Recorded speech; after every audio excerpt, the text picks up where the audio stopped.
നമസ്കാരം, സഹ്യ ന്യൂസിലേക്ക് സ്വാഗതം. മധ്യഗസയിൽ ആക്രമണം കടുപ്പിച്ച ഇസ്രായേൽ. ഓരോ മിനിറ്റിലും സ്ഫോടനം നടക്കുന്നതായാണ് റിപ്പോർട്ടുകൾ. നുസൈറത്ത് അഭയാർത്ഥി ക്യാമ്പിനു നേരെ അതിക്രൂരമായ ആക്രമണം നടത്തിയതായും തെരുവുകളിൽ ഡസൻ കണക്കിന് ആളുകൾ കൊല്ലപ്പെടുകയും പരിക്കേൽക്കുകയും ചെയ്തതായും ഗസ സർക്കാരിന്റെ മീഡിയ ഓഫീസ് പുറത്തുവിട്ടു. സർവ്വമേഖലകൾക്കും നേരെയുള്ള ആക്രമണം തുടരുകയാണ്. സിവിലിയന്മാരെ നേരിട്ട് ലക്ഷ്യമിടുന്നു. അൽ അക്സ ആശുപത്രി വിനാശകരമായ അവസ്ഥയിലാണ്. ബോംബാക്രമണത്തിന്റെ തീവ്രത കാരണം ആംബുലൻസിനും സിവിൽ ഡിഫൻസിനും പ്രദേശത്തേക്ക് എത്താൻ കഴിയില്ലെന്നും ഓഫീസ് പറഞ്ഞു. എല്ലായിടത്തും രക്തവും ചിതറിയ മൃതദേഹങ്ങളുമാണ്. പലരെയും കാണാതായിട്ടുണ്ട്. കാഴ്ചകൾ വളരെ ഭയാനകമാണെന്ന് ദൃക്സാക്ഷികളും പറയുന്നു. ദേർ അൽ ബലായിലെ ഒരേയൊരു ആശുപത്രിയാണ് അൽ അക്സ രക്തസാക്ഷി ഹോസ്പിറ്റൽ. ഒരൊറ്റ ജനറേറ്ററേ ഇവിടെയുള്ളൂ. അത് നിലച്ചാൽ വൻ ദുരന്തം സംഭവിക്കും. ഗസയിൽ നിന്ന് കുടിയിറക്കപ്പെട്ട 10 ലക്ഷത്തോളം പേർ ഇവിടെയുണ്ട്.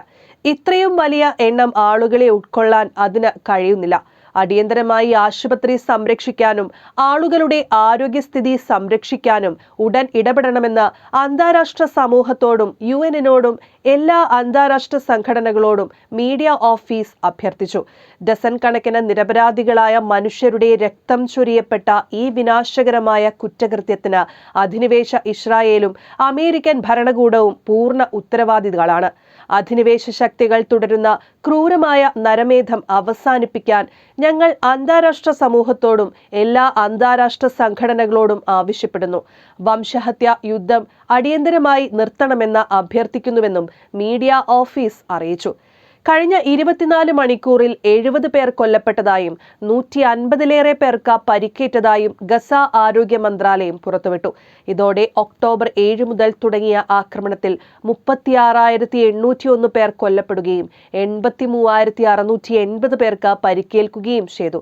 ഏറ്റവും ഒടുവിൽ കടുപ്പിച്ച ആക്രമണങ്ങളിലൂടെ ഒരു ഉപാധിയുമില്ലാതെ സ്ഥിരമായ വെടിനിർത്തലിലേക്ക് ഹമാസിനെ തള്ളിവിടാനുള്ള സമ്മർദ്ദ തന്ത്രമാണ് പ്രയോഗിക്കുന്നതെന്ന് ദോഹ ഇൻസ്റ്റിറ്റ്യൂട്ട് ഫോർ ഗ്രാജുവേറ്റ് സ്റ്റഡീസിലെ പ്രൊഫസർ തമർ കൊർമുദ് പ്രതികരിച്ചു. ഇസ്രായേൽ സൈന്യത്തിന് പൂർണ്ണമായി കൈവശപ്പെടുത്താനോ പ്രവേശിക്കാനോ നശിപ്പിക്കാനോ കഴിയാത്ത അവസ്ഥ പ്രദേശങ്ങളാണ് റഫയും ദേർ അൽ ബലാഹും. അവിടെ ഹമാസിന്റെ സേനാ ബ്രിഗേഡുകൾ ഉണ്ടെന്ന് അവർ അവകാശപ്പെടുന്നു.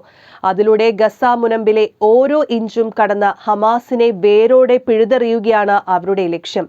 അതിനെടുക്കേണ്ടി വരുന്ന വില ഭയാനകമാണെന്നും പ്രൊഫസർ തമർ കൊർമുദ് പറഞ്ഞു. News desk, Sahya news.